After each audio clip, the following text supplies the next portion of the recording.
When the sum le panga July sang le sum le pathum kolani hi Manipur tol chung boina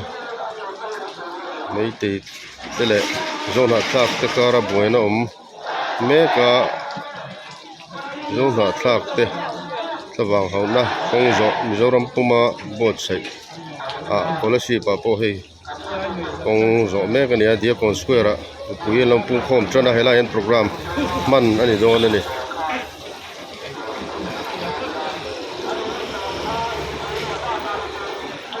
tuna kan thlir me kan mulai me khi dia kon square policy ania simla matranga kong zo ten lo thleng me ka hela en program rei lo te man ani dona Rem sang lai pha chut remila kadin gen to kha với địa hiang kan program để các bạn sau này để làm việc lao kursu takin riru trong trai na ne với đi các program hi mang đi la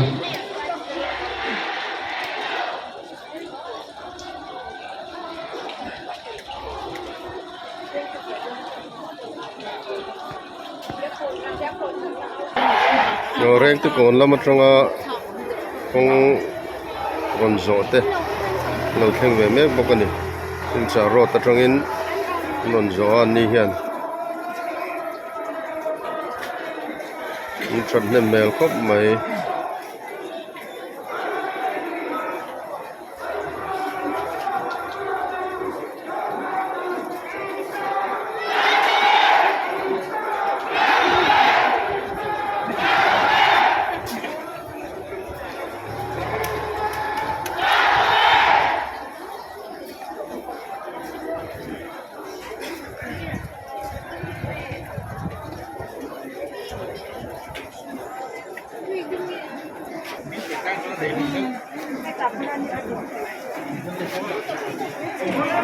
Thế hai rồi em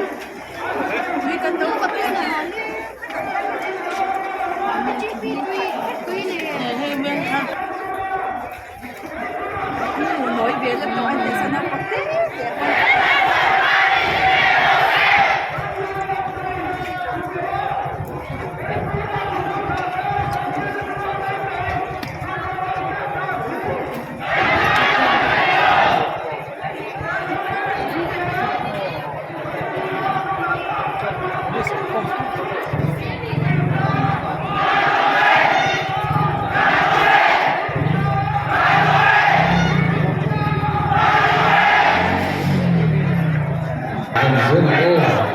veng lai lama tronga kong zo te pon lo thleng thmek vela ni po hin that nem mel viau mai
cái lẩu này nó cũng là cái mày đâu mà cái lẩu rồi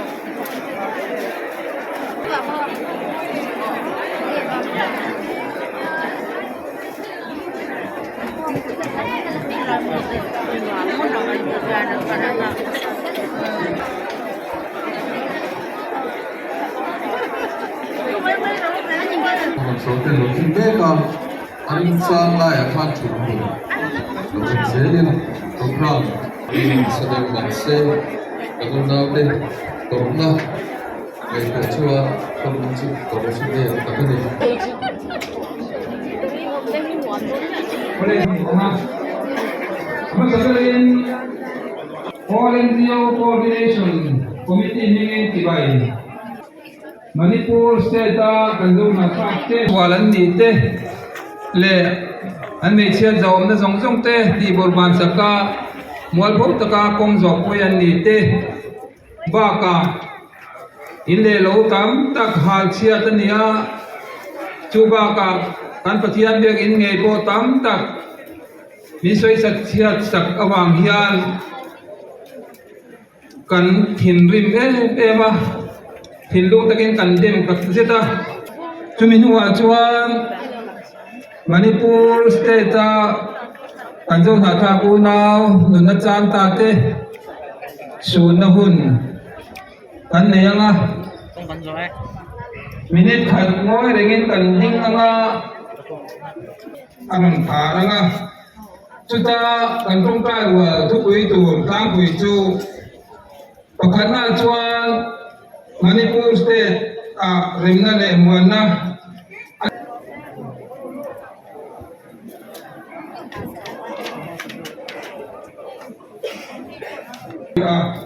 President, NDP,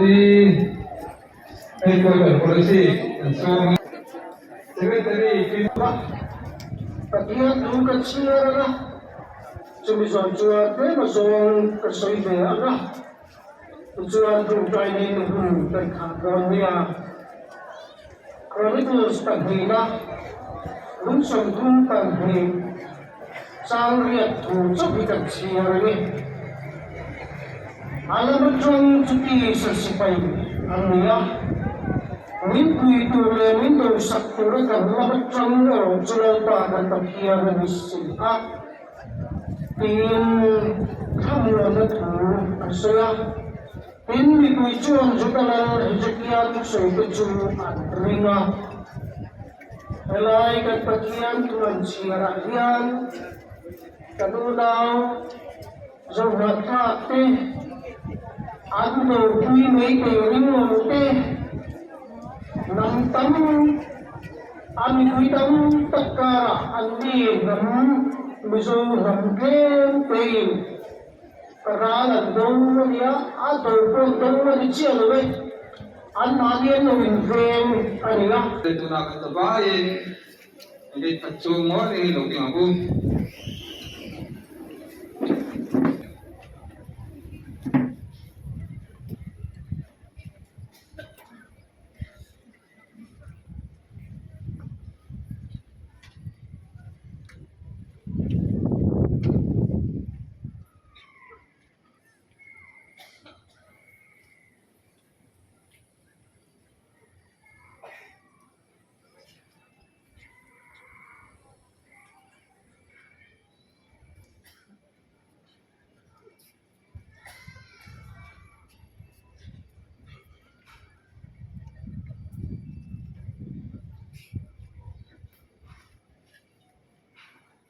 Nanti tayo atamlo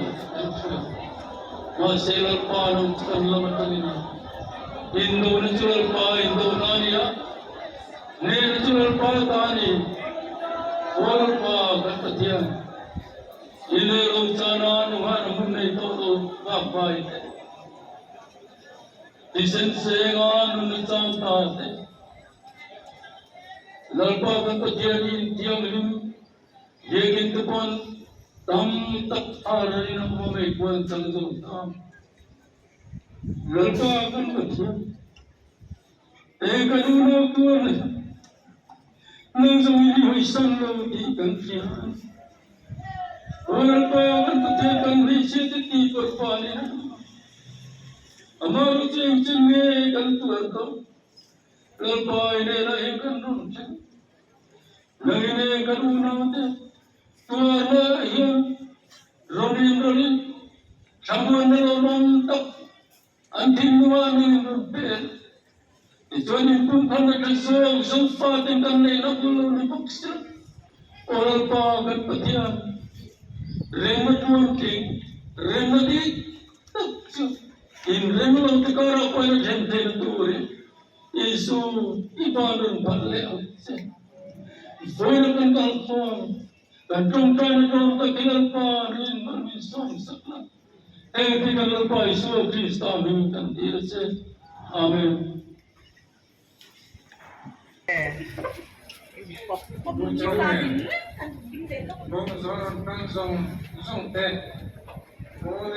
Coordination Committee Fellowship begin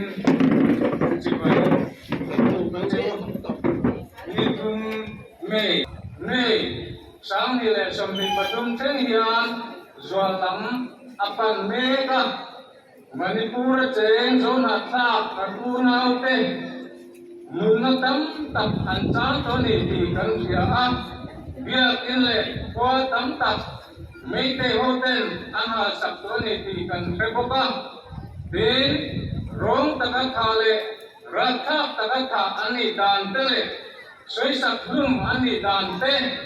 cần phải có ba cần u nào để tụt nó sông đi Mizoram mi pui tên cần tụt pui tập zit này zona tha cần u nào để sắp vàng hi cần hậu cho ta anh tụt này cần tụt pui tập bốc anh ấy việc riêng việc nào lệ chẳng bao lúc tập đàn ahum hal chu mấy tay hậu hiền phần du tên cần zona tha cần phơi nụ tê sarwak na ngata bilian tak tunga kung anzo pui hi andem tak sitani den ran am maya sai le kung swan sui anni ti an thia a mi zo mi pui tin lung le khovel mi pui hian an phet thiam thei lo ni khiat thiam thei chi ani bok thek lo ni India mấy thầy hồ barbaric nắm muốn nắm á chế đàn rồng tây hi lý dấu mi quý tây hiang cần đem tập giết đây lý dấu tây hi cần thả tu tây trăng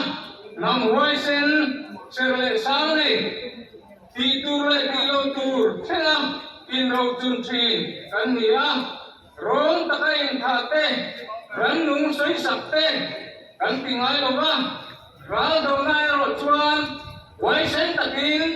kan ral đầu tây kan bể chỉ này về sang chân đi kan cho mà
เตียวเราไว้ดีนะกันนะ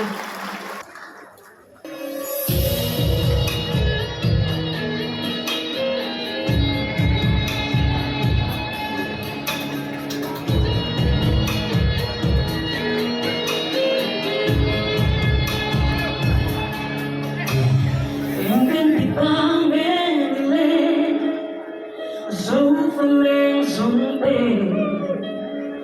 chân thân bị ngấm như hoài dịu sẽ trốn hóa trong ngày lâu cả xuân thu lan có ra đừng sao mây có đừng đi lên tiếng lâu mày anh tiếng lâu mày đừng sao mây có lâu thấu pha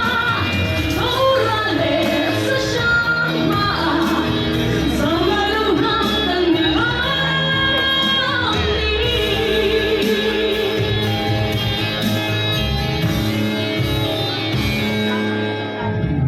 thiên hằng hồi về lại cần vang không quy lại tuan rồi tu ra lia shani lại quan lên về cần sao mày đón em đi lên cần có mày đón em đi lên tiếng lòng mày tiếng lòng mày cần sao mày đón lâu dấu pha dấu ra lệ sẽ sáng mà sao mai lâu năm cần đi lâu đi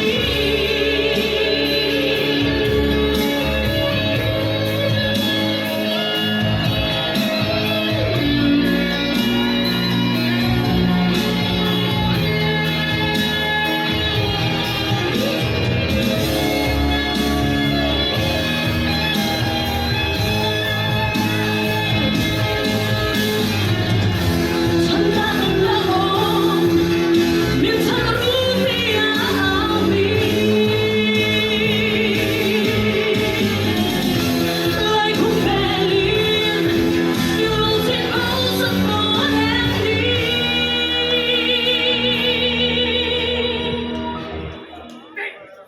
nếu lâu mày nếu lâu mày đừng sao mày đón lâu dấu pha câu ra lệ sẽ sáng mà sao mai lâu năm cần đi lâu đi sao mai lâu năm cần đi lâu đi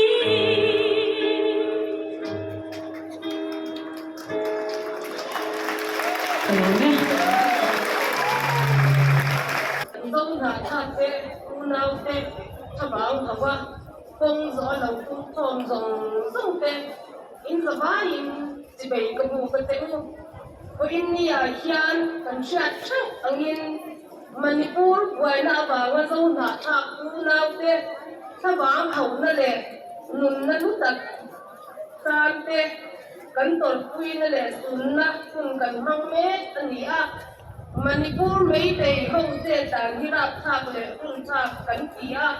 na cần tiếng vậy ui ya in cần tem anh có em giảm là vin rong takin anh chết hoa có bé nên các con thầy lâu không có rap tháp lệ rong anh sẽ khi cần điều ru anh em anh tute le India Kolosipa công zona rong ka zong zong te masai chigai kan hu masamu chewa India Kolosip ni pui hen zat kan kal khom thei hi lo bom patia amai ro chu kan kal khom chan kan ngei thwe ro chuan in adum chiat thak patia arab kha ka ke ni torata na kan du lo kan u na te manipura chen kan an tuan me kan ni ngani kan masa ko sale junai ni so pakhat khan manipura kan han kara kan u na te tok dak te le an mangom te thu su thei lo mai na thang kui na te pe kan han kara fornai na te kan han kara an tok lak an bu khanin arab kha ka soifia ke na hi om lo ni Tuan kan minister sa om sa try to NGO le MZP try to MHTC MHQ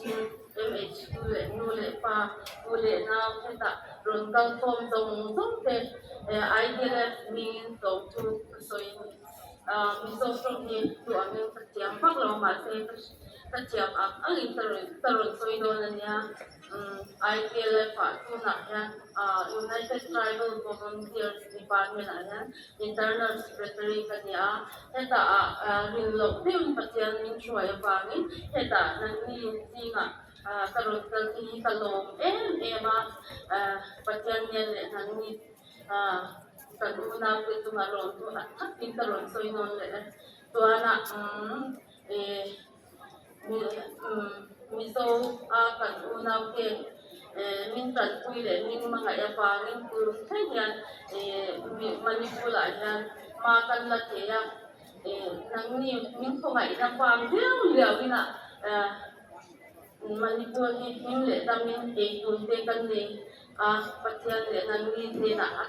อินโดตัวกันตลอดส่วนนนเลยเราทุกส่วนตัวนี้ที่บ้านก็เป็นคนมั่งมีอาศัยราชวันลายลูกก็ส่งเตะอินหุ่นหุ่นตักเสกโปรแกรมเตะที่เรามีตัวรายลูกก็ที่มีสบายจังหวะกินลุ่มตะกินหลงถูกันสวยอินคนนี้กันที่ที่ตัวตาหน้าที่ตัวหลังขึ้นเตะอินวันกุยสักตัวส่งเตะฮอลเซลินอันสวยแต่ไม่ลาที่ที่ตั้งที่ตัวเตะส่งจังหวะหลงถูกันสวยอินรักการเตะตัดกุยนัตัวรักหลงถูตัวเตะส่งจังหวะหลงถู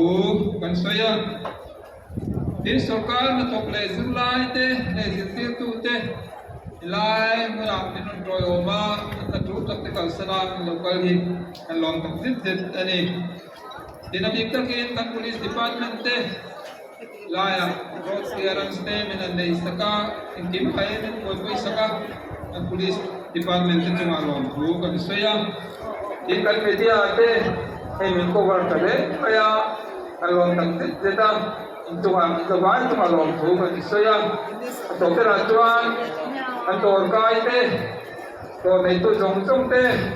วันนี้กันหุ่นมันง่ายคุยหัวอินตัวเตะขาระลายหุ่นมันคุยบางอย่างอินสบายตัวสิ่งนู้นตะกี้ ONGO Coordination Committee ตัว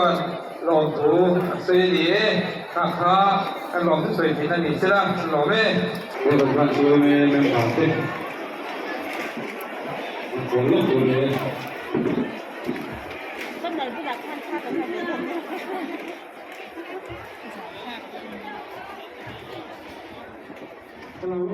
เราต้องรับเสนอแล้วถึงจะบอกว่า